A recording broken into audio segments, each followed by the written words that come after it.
that, and I believe this is where we ended it last time with the poor living conditions. Okay. So, reminder for everybody, paper is due on Wednesday. So if you're going to do your first paper, I suggest you probably work on it. The topic is, the default topic is up on Blackboard. It's been up on Blackboard since the start of the semester.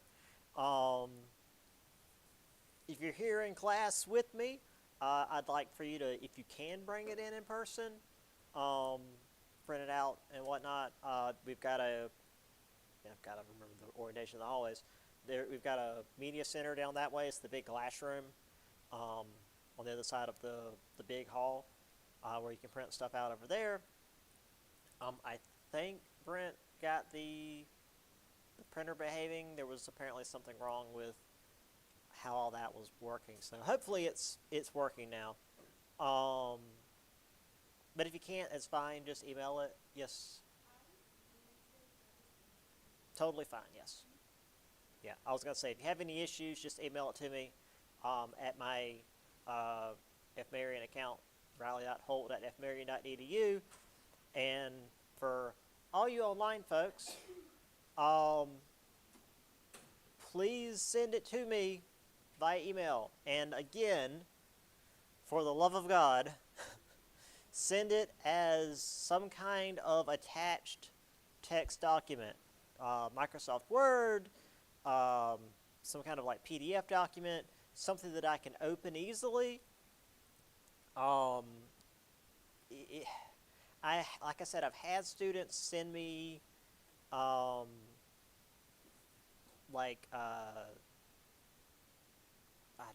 can't even remember. I don't ever use the Google Drive stuff, but like I've had people send me stuff like that before, and I was able to automatically access it. But a lot of times that doesn't work because they use like their high school email, and so it's their high school account, and then it's my college account trying to access their high school account, and their high school account doesn't like that.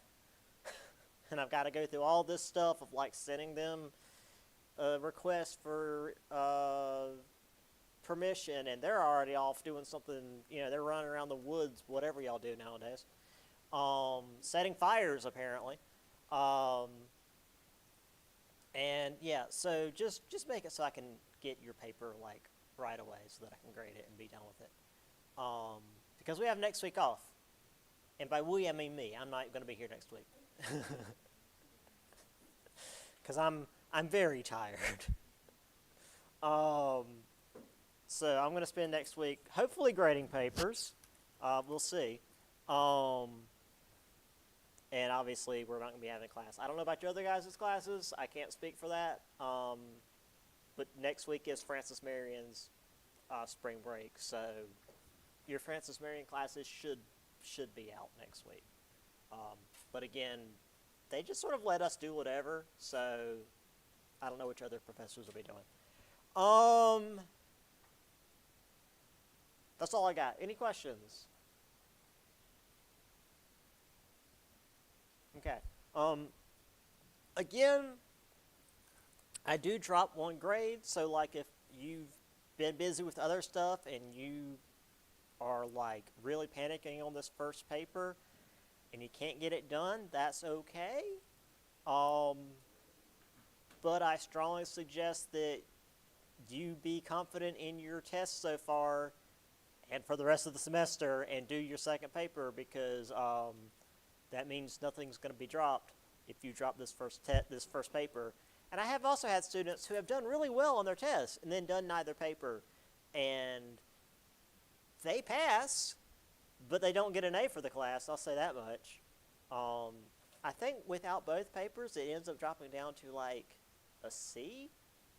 It's not great, because I mean that's a 0 I can't drop, and it's like a quarter of the grade, or ends up being like a fifth of the grade, I think. It's not great. So do at least one of your papers. And if you're not happy with your first test grade, or you want a little extra, maybe do both of your papers just in case. But again, if you made like above 100 on this first test, I think you're doing okay. A lot of you did really well on the first test. And most of you have already had my class before, so you know how it'll work. Yeah, so again, I know papers are intimidating for students, and I get it. But we got to do it. You know, it's not all testing, especially for history classes. So, yeah, we are going to finish this chapter today. We've got 2 more slides, and then we'll get into chapter 19. So, if nobody's got anything, we'll move on. I want to see what that email was. Oh.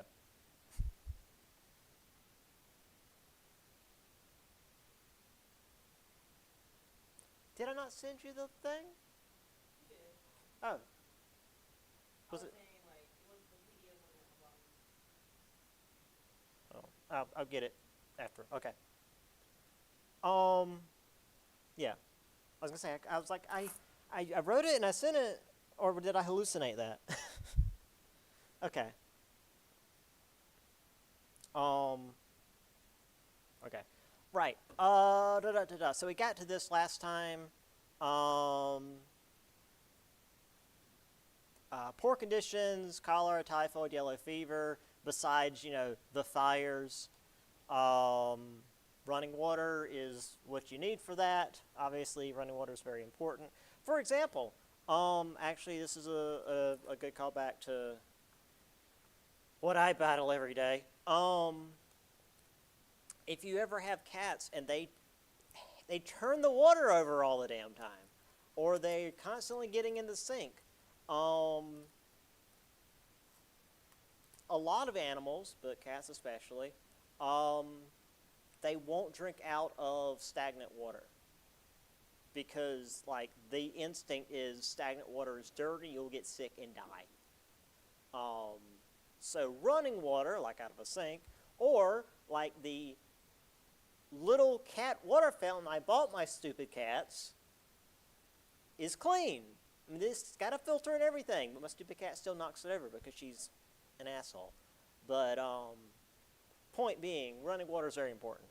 And not just like people, but even a lot of animals understand that. Just like instinctually. If it's moving, it's probably clean, at least to some extent.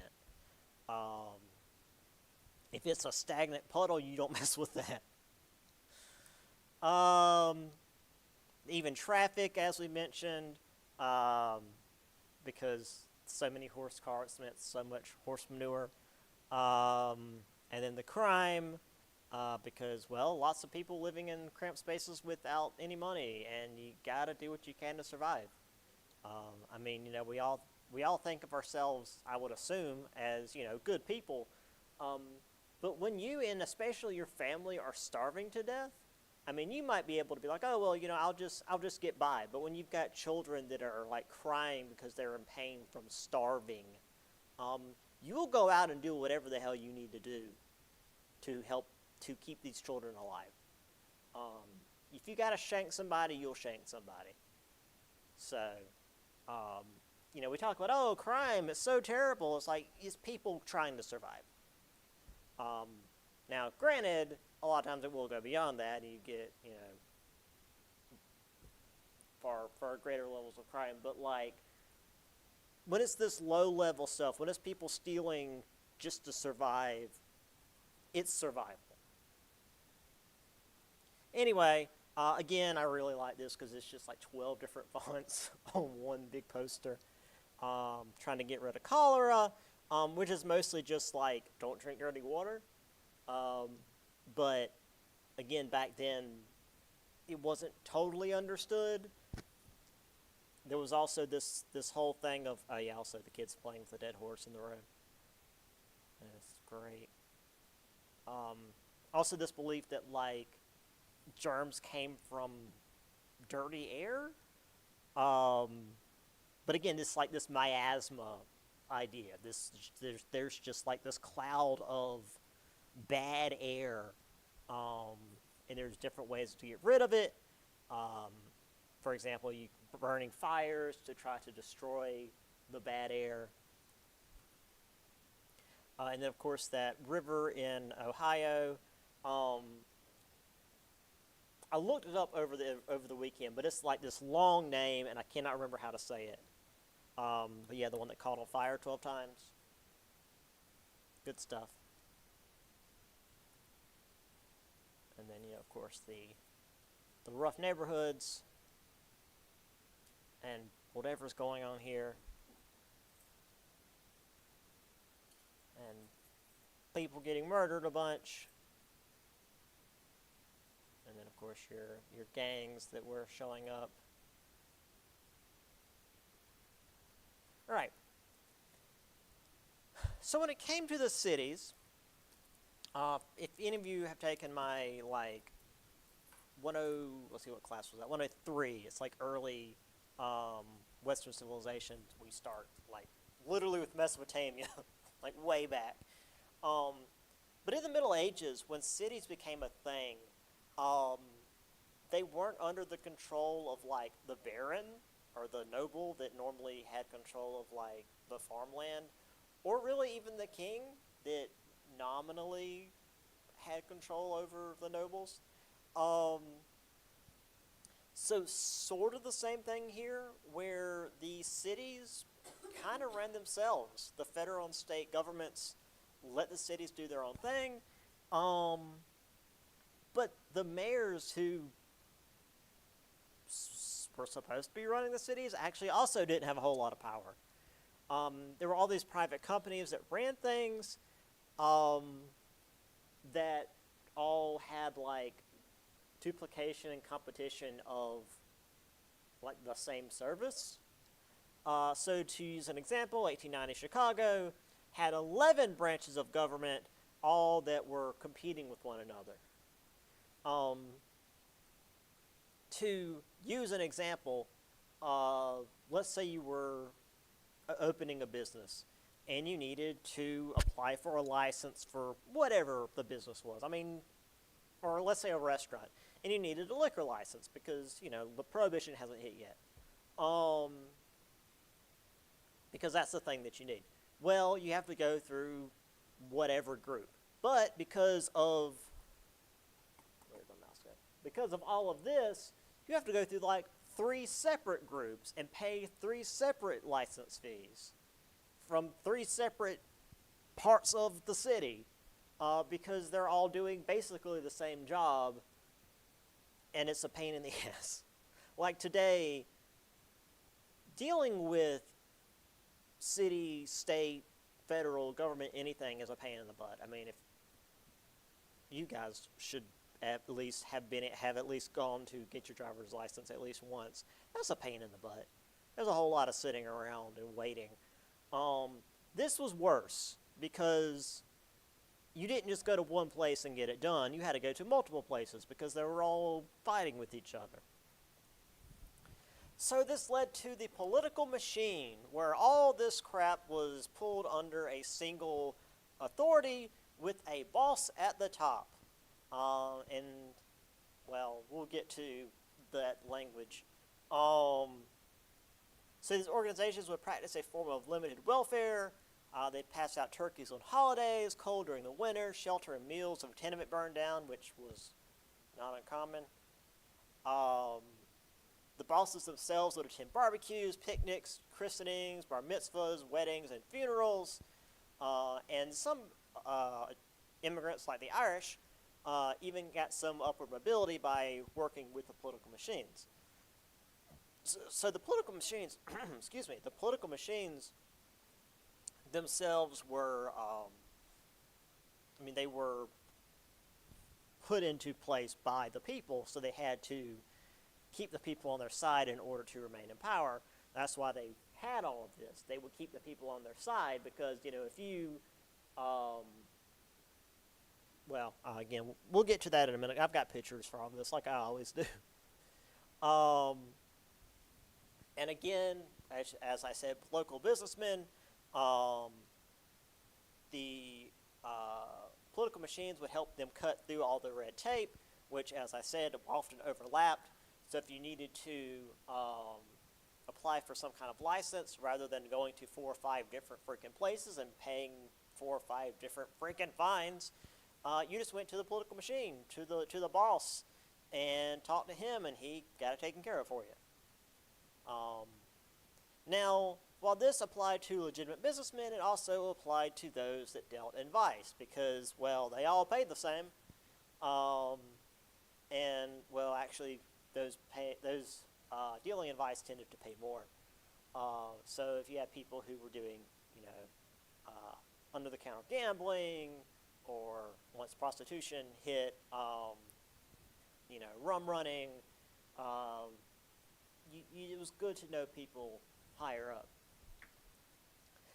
Needless to say, there was all kinds of corruption, lots of corruption. I mean, if you can just tell from the name, the guy who's in charge of this place was called the Boss. That just sounds like a mob.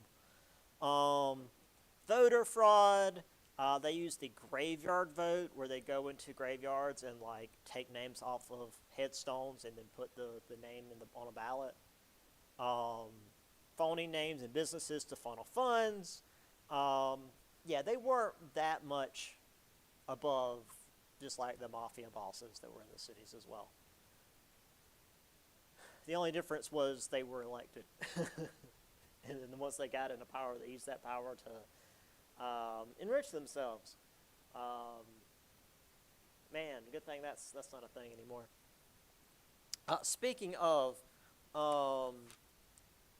when I looked up images for political machines and city bosses, this was the first one I found. He's apparently one of the most famous / most well known. This is Boss Tweed. So it says here, in counting their strength, so that's the ballot. And he says here, as long as I count the vote, what are you going to do about it? So yeah, counting the vote, that's all well and good as long as I'm the one doing the counting. And I mean, considering he's the one running for office, that's totally fair. It's fine.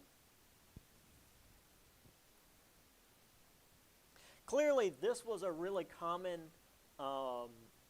stance he did, because then we have him in jail also doing the stance. And then there we have bribery and corruption right under her nose every day in the week, because, as I say, justice is blind. Supposedly this equal arbiter of justice. But hey, if justice is blind, as long as you don't say anything, you can do bribery and corruption right in front of her.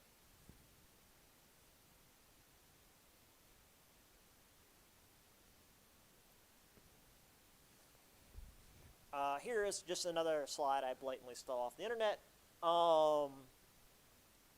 Political machines, parties led by a powerful boss, rallied citizens, especially immigrants, to vote for them by offering services. So here we have, this looks weird, but we're in South Carolina. If you've ever been to a pig picking, that's what this is. It's just with a cow. It's a big barbecue.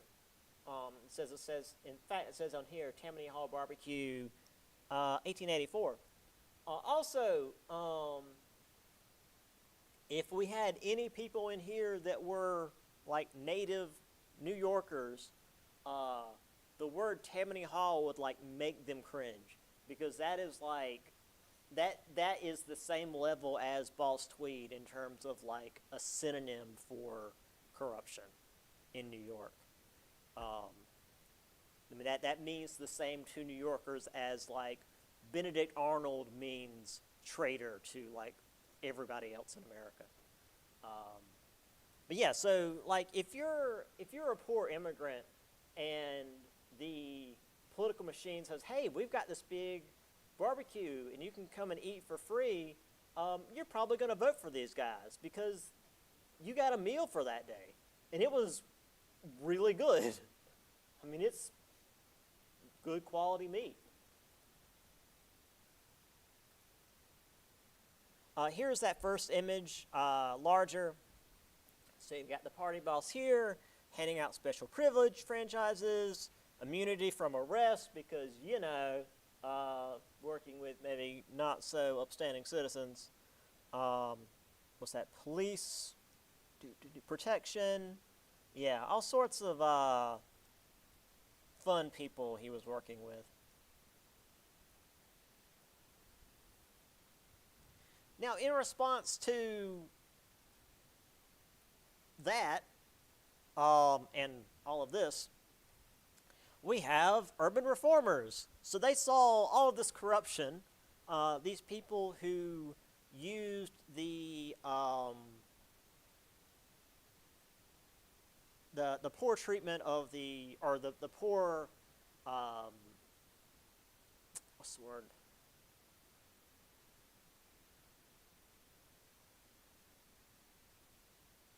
The poor state of the immigrants and just the poor people in the cities for their own gain.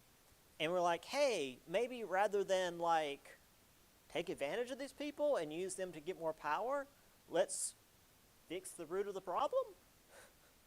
What a crazy idea. So in 1883, Congress passed the Pendleton Civil Reform Act. Federal jobs had to be awarded based on merit as opposed to simply knowing someone in the system. Wow, that's weird. I wonder if that law is still in the books. We also had reformers that set up settlement houses, which we'll talk a lot more about in the next chapter. These were they were made to provide aid and education to those living in squalor, because they understood that the immigrants didn't go to the political machines and tavern houses because they were, quote, racially inferior, but because they were suffering and didn't have anywhere else to go. If you work 12, 14 hours a day and you make barely enough to get by and you're exhausted and tired and just completely depressed because you're in a dead end, you're going to go to the tavern and get drunk. Or you're going to go to a political machine because that seems like maybe a way out, even if it is full of corruption and all they're going to do is use you to get more power. But hey, you might get an extra meal. That's good enough. These settlement houses would help people pull out of this squalor to some degree. Especially the children. It would provide free education and a degree of aid to the kids, because as we saw, a lot of children were dying in the cities due to the poor living conditions. Also, which again we'll talk a little bit more about in the next chapter, there was some level of religiously inspired reform. We talked about Russell Conwell's emphasis on getting rich, which was 3 chapters ago, I think. It was a while back. These reformers felt that the unhindered capitalism was inequitable and provided more winners than losers. More losers than winners. Which again, we'll get more into really here in just a little bit. But the idea was, hey, do the thing that Jesus did. All of his friends were poor people and prostitutes and drunkards. He was friends with all the people at the bottom, and all the people he pissed off were all the people at the top. Do the Jesus thing. Isn't that what we're supposed to do? Still, though, the settlement houses and churches were not enough to deal with the teeming masses of the poor and the destitute. It would require government action to actually help everybody, which, once again, is the next chapter. So we'll get to that in just a moment. When I made this PowerPoint, this slide, this wasn't an image that would have meant any level of controversy. It's a shame that it is now. Popular education about disease, careful physicians, efficient health officers, isolation and quarantine of the sick, antitoxin, which is the old term for vaccines. And then I don't know what that word is. Subligation and disinfection. Keep stuff clean. What's that? Is that fumigation? That's probably what it is. Yeah. Yeah, keep stuff clean. So we got whooping cough, measles, diphtheria, and scarlet fever that are all trying to eat these little children. Hey, guess what's happening in Texas? Measles. This disease that was like gone. We got measles in Texas. We've actually got freaking tuberculosis like right up the road in what was it? Hartsville? Yeah.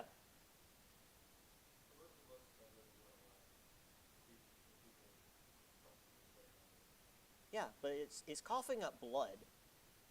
It's the consumption. It's what killed you in the Victorian era.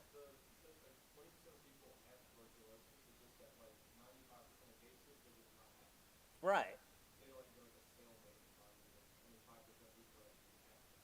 Right. But like it's spreading because nobody's doing anything about it anymore because this is seen as propaganda now.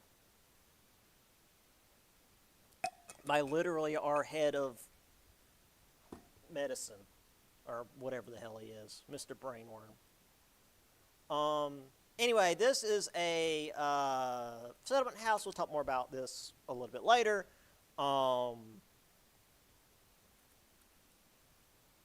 They're bringing in the children of the immigrants, teaching them, feeding them, not just teaching them like educational things, but also like basically home ec. And also, do I have, music, art, just like, not just, hey, you need to learn to be able to read and write, but just teaching them to be well-rounded people, which is really good and important for them to be able to be more than just like gutter children. Also, this is one of my favorite images. One, because at least in my childhood, washing the children in the sink is like a rite of passage. Especially my mother's era of children, washing the children in the sink is like, that's where you wash the children when they were very, very young. The kitchen sink is huge, and that's where you wash the kids when they're very, very little. You don't want to put them in the bathtub. It's dangerous. But also, this is the look you always get. This sort of like, I don't know about this. Like, not really scared, but still kind of unsure. Like, every picture I've ever seen of baby in sink is always that face. Like, they're not crying, they're not afraid, they're also not really into it. Yeah, this is human nature. It's like, I don't know. And also, like, another one is them trying to climb out. Like, the really spry ones are like, I'm getting the hell out of this. All right, that's it for that chapter. Let's get on to chapter 19. Okay. And yes, once we finish chapter 19, it will be time for the next test, but obviously with spring break coming up, we will not be finishing this chapter before then. Unfortunately, my Tuesday, Thursday class is a little bit ahead of you guys, so they might actually get their review before spring break, which is bad for them because then they'll have all of spring break to forget it. Or I mean to study it. They'll totally do that. But for you guys, like worst case scenario, we might maybe finish this on Wednesday. I doubt it. And then we'll do the review when we get back, but we'll see. maybe. All right. So, progressivism and the search for order are 1900 to 1917. It ends in 17 because, well, that's when we finally get involved in World War One. So, progressivism pulls from pretty much everything we've talked about since the last test. Expansion, well, really even stuff with the last test. Expansion westward, industrialization, urbanization, and then the increased immigration, transform the country, and then the economic collapse of the 1890s caused a great deal of concern among most Americans. The middle and upper class Americans felt that something needed to be done or the United States would collapse. Now, granted, upper middle class Americans are more thinking, we got to get rid of these immigrants. So not great. Now, granted, the movement wasn't all, eugenics and nativism. We've already gone over that. So this wasn't just hindsight. This wasn't just like later on we realized, oh wow, there was a lot of stuff going on at this time.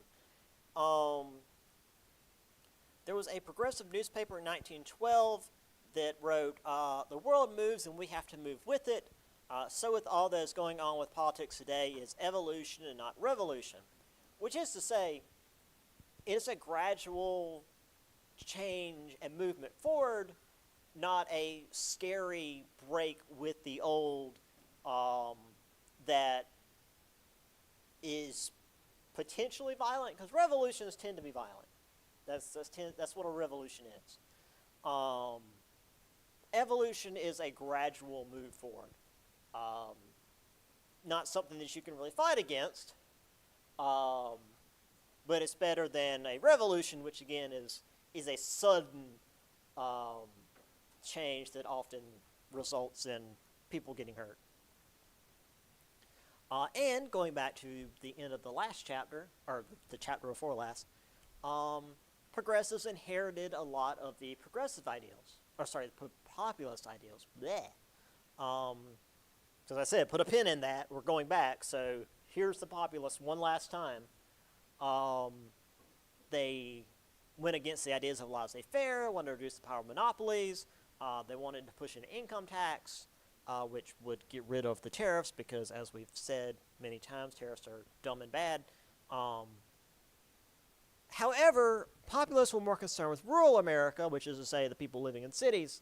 Populists were concerned with rural America, which is to say the countryside. Progressives were more interested in urban and industrial America, because that's where everything's happening. That's also where most people are living now. That's not to say nobody's living in the countryside anymore, because we still got to have food.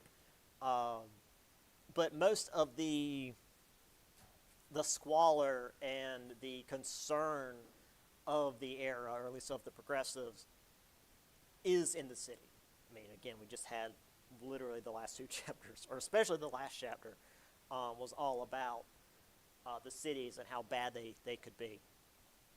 So this is the response to that. So progressivism has two major factors that built into it.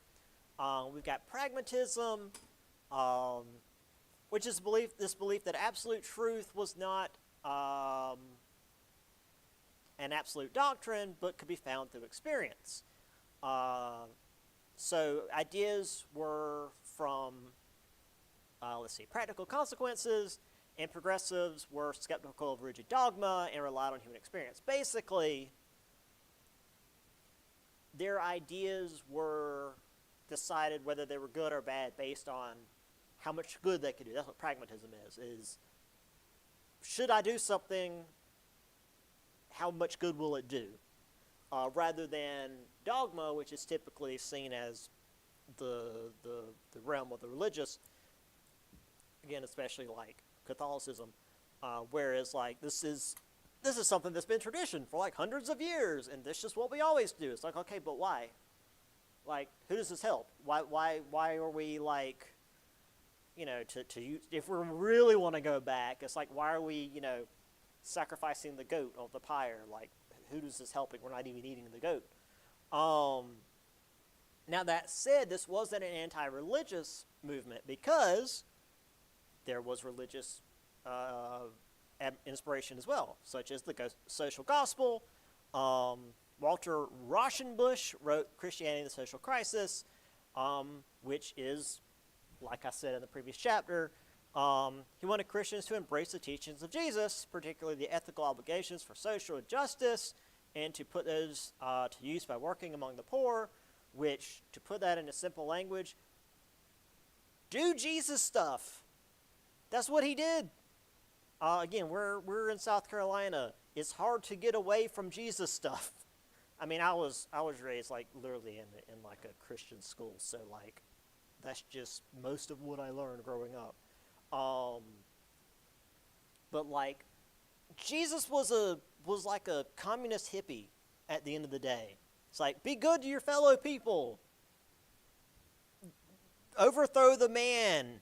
Like, none of this get rich and that'll make you a good person crap that the other dude was saying. Like, help people, especially the poorest people. I mean, there's literally like a thing from the gospel where it's, whatever you do to the poorest of my brothers, you've done to me. So, like, if you treat the poor poorly, Jesus is going to be pissed. You help the poor, and that's seen as doing good for Jesus. So, like, just saying. Yeah. And again, just to, like, put it as casually as possible, all of Jesus' best buds were, like, poor. Like, he hung out with lepers and prostitutes and, like, gamblers and, like, his richest buddies were like, carpenters? And they weren't that well off. Yeah. It's like, know your people. Also, kind of related to this, the middle class grew a bunch during this time because, as cities grow, middle class jobs open up. So there was a need for professionalism, and one group established was the American Medical Association, which actually was created in 1847, well before the Civil War, but it actually became more than just like a name that existed out there, because boy howdy, the American Civil War was not a good time to be in need of a doctor. It was, let's cut off your arm and hope for the best. The AMA exploded during this time. They raised qualifications for those who practice medicine and required more education and limited access to the profession, which is what you want. You want better doctors. Now again, this is late 1800s, early 1900s. They're doing their best.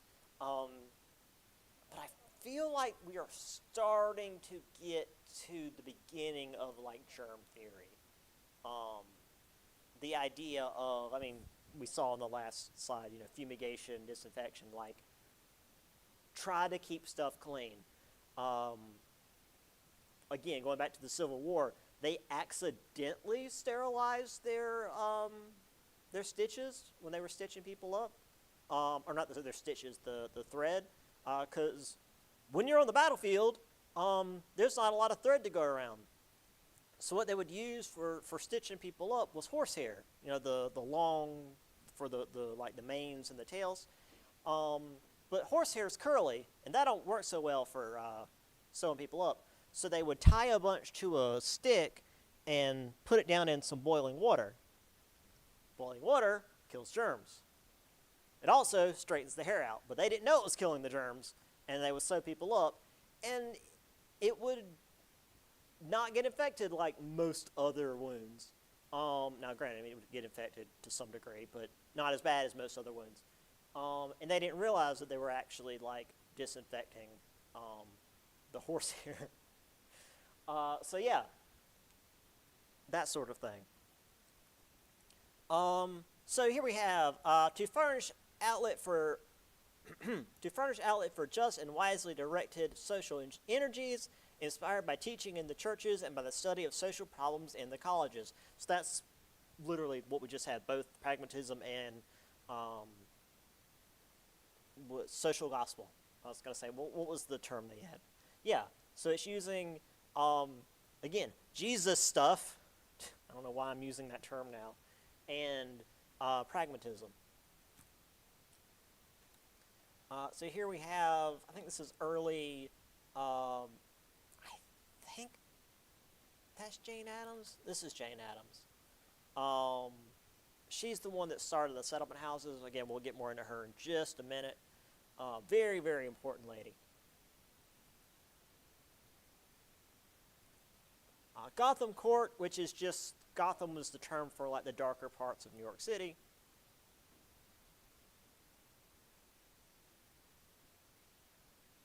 Oh, okay. So this is a picture of the American Medical Association. This is a whole bunch of people. Surprisingly, very few of them are blurry. It's late 1800s, early 1900s. Those cameras take a while to set. What is something, bless you, what is something you notice about the people in this picture for it to be an American Medical Association picture? Something that kind of stands out. There's women. It's still a minority of women, but there's quite a few women in the American Medical Association picture. Now, granted, they might be, like low-level techs or assistants or like nurses, but they're registered in the American Medical Association, which is not nothing. And the fact that they're like there's a few right here on the front row. Where's my mouse? Right here on the front row. They're just right there among the men. Like, they're not hiding in the back or off to the side. They're right there. So yeah, I don't have any more context other than this is the American Medical Association picture, but that alone says a lot to me. So that's pretty cool. Also, this is just a good picture. Like, nice tree there in the middle. There's a neat building there in the background, which I assume is, like their headquarters. They're all up the hill. That's a good picture. Bless you. Here I think is some folks from the AMA having a chat with, appears to be FDR. All right. Muckrakers. This is a term used for investigative journalists that went out to expose the corruption of the government and the shady dealings of the corporations. We have magazines like Mercur's and Collier's who would use these stories and get lots of readers because, not only was it exposing corruption, but it was exciting to read about. And this took a lot of work. This wasn't just like, oh, let's write up some crazy story. The investigators had to sometimes break some laws. Let's be real. They sometimes had to break into buildings and sneak around and find documents. Sometimes they would just go undercover and pose as a worker to get into buildings, or they would just take a job at one of these places and get in.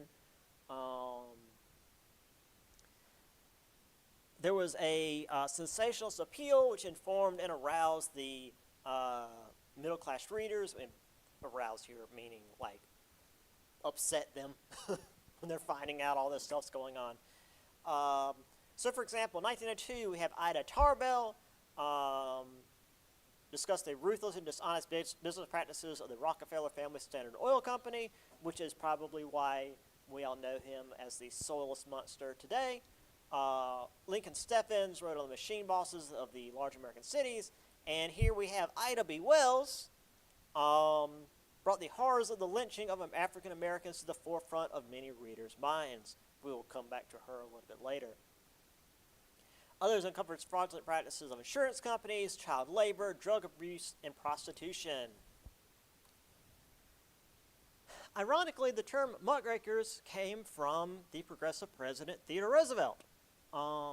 This was coined in 1902. He compared them to the character in Paul Bunyan's Pilgrim's Progress, who was too busy looking at the filth or muck on the ground that he missed the gift that was presented to him. I don't think I've actually read Pilgrim's Progress. He's worried that all this sensationalism would hinder the moderate reform he was trying to push, because he knew if things got too radical that there would be pushback from the other side and that the moderate reform wouldn't pass. Because while he was a progressive, he wanted to keep things at a moderate pace. Because he had seen all too often that when things go too fast one direction, there's a backlash in the other. At least that's how he saw things. So there's, oddly enough, despite me just saying he was the one that came up with the term muckrakers, which isn't a nice term, here he is with the muckrake, because that's what they look like, raking the senatorial muck heap.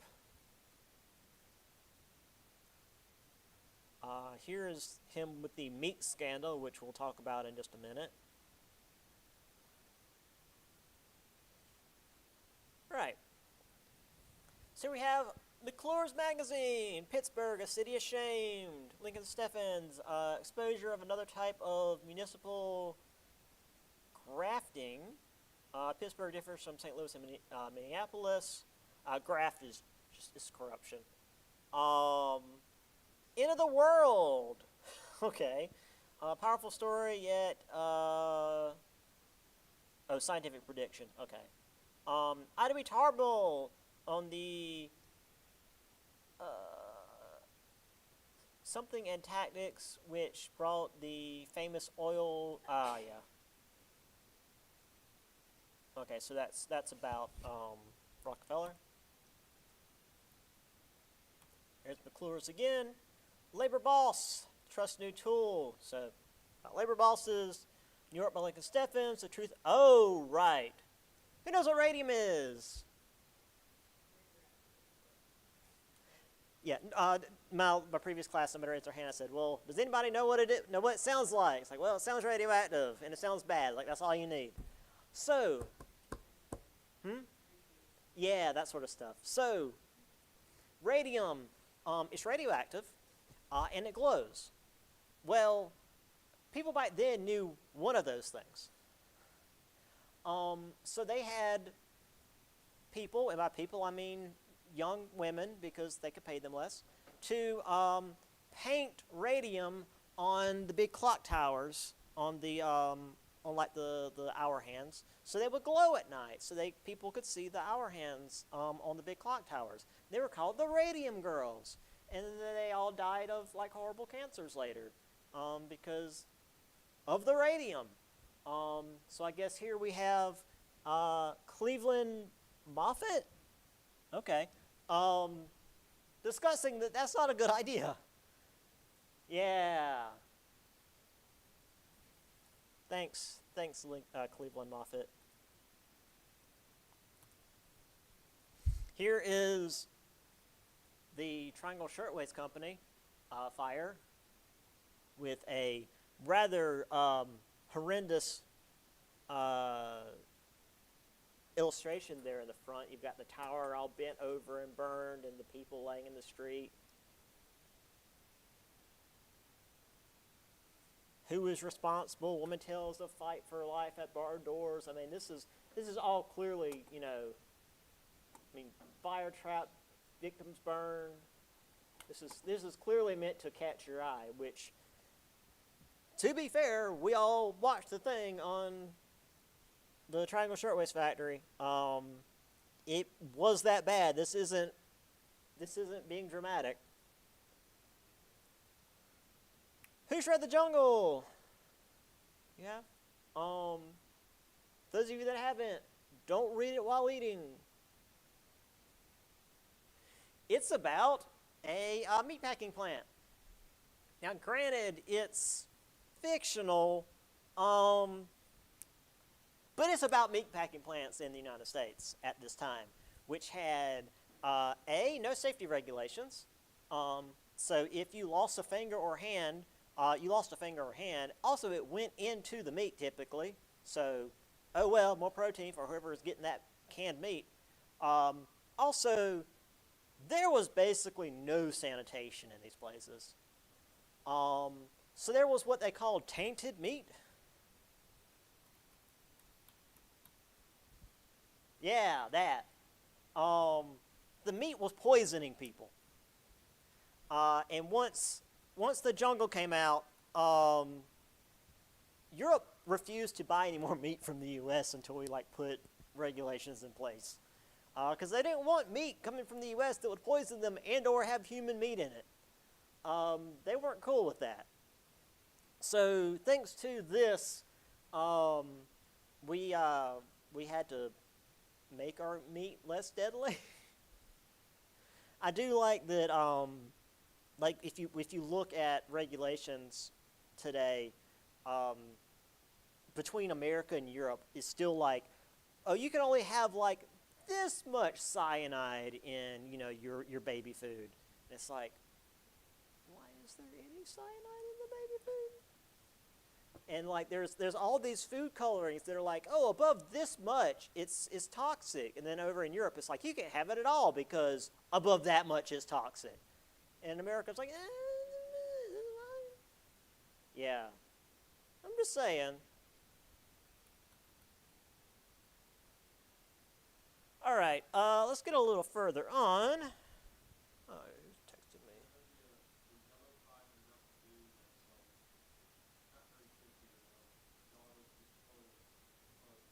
Yeah, yeah. There's all sorts of, most soft drinks are would normally be colorless. Yeah. Look, I don't understand why they put that stuff in there when it's just for effect. Because it catches the eye.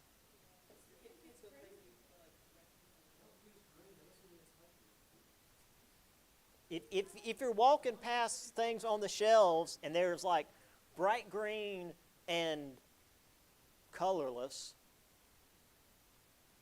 one of them is going to catch your eye. But I think the sad thing is that even if you went completely I'm not any of that agreement, I think there's so much pollution in the ground and stuff. Oh, we've got all sorts of microplastics in us. You can't escape it no matter what you do. Yeah, I mean, I mostly drink water, and then green tea, Arizona green tea, but I'm still 100% dying.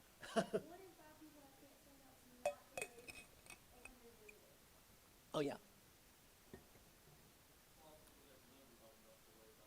There is also that, but also the way corporations have done our food. Yeah.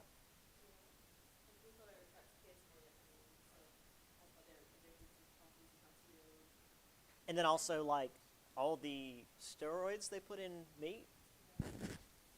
Because my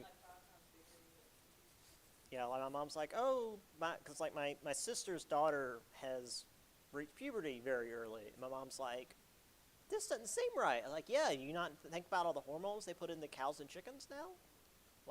It's literally affecting the children. So, just saying. Yep. Well, listen, corporations got to make money. We can't do anything about that. We just got to, die, I guess. That's right. That's exactly right. There are people under the 14th Amendment. They deserve more rights than we do. They deserve rights in the same amendment that makes it so that we can be slaves if we go to jail. Anyway, hey, there's Jane Addams again. Someone trying to make things better. Now remember, I just want to say, this is the time period when I feel like there was somebody quoting that this was the time period when America was at its richest. I just want to throw that out there. This is the time period everybody has been talking about recently. when there's all these people trying to fix things? I don't know. Women played a major role in trying to help creation of settlement houses. Oh yeah, it was weird that also, like, at the end of this is when women got the right to vote. Like, after we were at our richest. It's like 1919. Yeah. Yeah. 1889, Jane Addams established the Hull House in Chicago.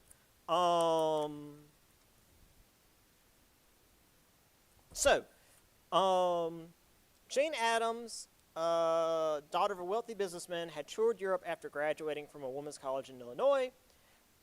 She visited the Townby Hall Settlement House in London, which worked with helping the poor residents in the area. Because if you know anything about London at this time, it was like this, but the air was harder to breathe. And so she returned home to Chicago. She and her friend Ellen Starr established the Hull House. Ellen Starr is also important, but she's not on the test, so you don't need to worry about her. If you want to do, also, by the way, the second paper is like on this era for the default topic. If you wanted to do the Hull House and Jane Addams, I would expect to see Ellen Starr in there because she was important. But for our sake, we're mostly just going to talk about Jane Addams. Anyway, the settlement houses, as we said before, were mostly for bringing in the impoverished, helping them to get some level of education, also, like, not just, again, reading and writing, but music appreciation, household skills, that sort of thing.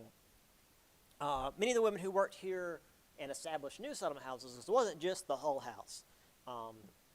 Ellen Starr went off and like established her own in another city somewhere, and then a bunch of the women who worked here left and established their own as well. So they started spreading all across the country.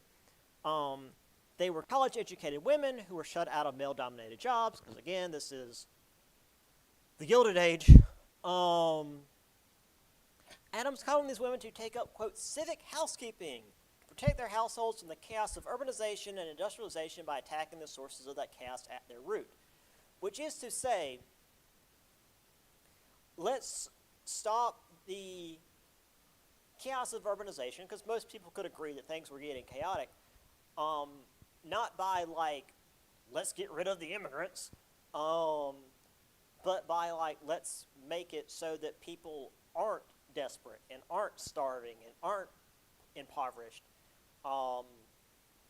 If we help them if we help them with education and give them, like, some foot up, some boost, then they can get better jobs and make more money and not be destitute in the gutter.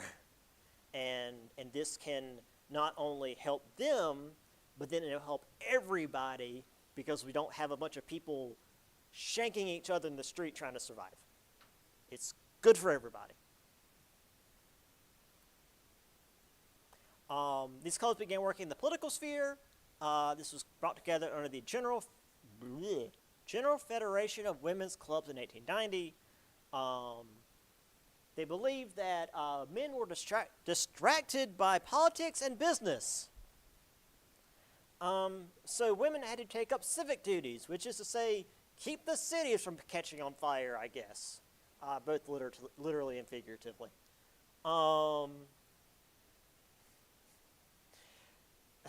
Again, I love this era because it's just so insane. Of course, they pushed for welfare for women, lobbied for shorter hours, benefits for widows, child labor laws. Boy, can you imagine. Increased health care for mothers, stuff like that. You know, basic stuff. Anyway, here's the Hull House at the start. Also, win for Chicago. There's a lot of buildings that were built during this period that were torn down in the last, like, 40, 50 years, and they built these. I'm not an architect, but I'm going to say these ugly ass buildings over top of them, just modern architecture, and not even like modern art style architecture, just ugly ass steel and glass buildings.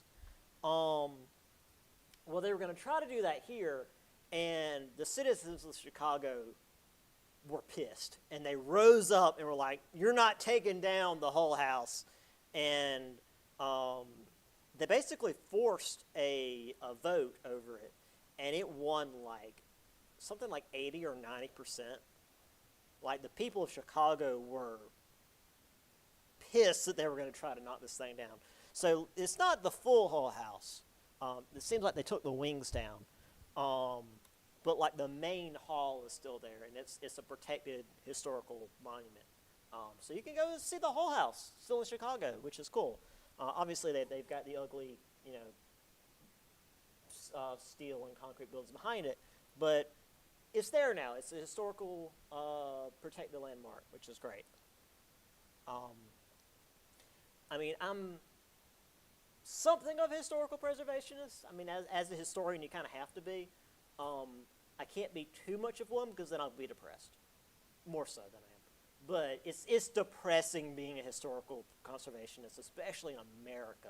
My God, we really hate our historical architecture. Jesus. That's why I really like Europe, because it's like, oh yeah, over there, it's the remains of a castle from like 1200. We've just left it alone. It's like, okay, sure, why not? Anyway, there's Jane Addams reading to some kids, at least the ones paying attention. There's a duck. Very important. There's some kids hanging out. Some of them are reading. Some of them are staring into the distance. But they're not freezing in the street, which is important. This is a much happier image than some other children images I've shown you guys. What else do we have? Oh, here's some like home ec. These are I don't know what the actual term would be. It's like the weaving machine that's used to make cloth. Is that a loom? Maybe? Probably. I don't know how they work. It hurts my brain. Like, all of this, like, this thing can turn, like, threads into cloth. I don't know. It's beyond me. The modern American male mind cannot understand this. But, yeah, it's that. Speaking of home ec, we got a whole bunch of, like, grills, or at least stovetops, to learn how to cook, because you need to learn how to cook to survive. That's cool. But that's all I got for that. Yeah. Okay, yeah, the next one is longer, so we'll wait, because it's suffrage, and I can't talk about suffrage without getting to the suffragettes in England, and then I'll get off on that tangent, and we ain't going to be able to do that in 5 minutes. So I'll see you guys on Wednesday. See you on Wednesday. Again, that's what the papers do, so if you're going to do it, please bring it in. If you can't bring it in, email it to me. Y'all online, email it to me by Wednesday, please. Also, if you can't get it to me Wednesday morning, you're welcome to email it to me by like that evening, that afternoon. I'm not one of the teachers where it's like, if it's not here when you get here, it's late. So yeah.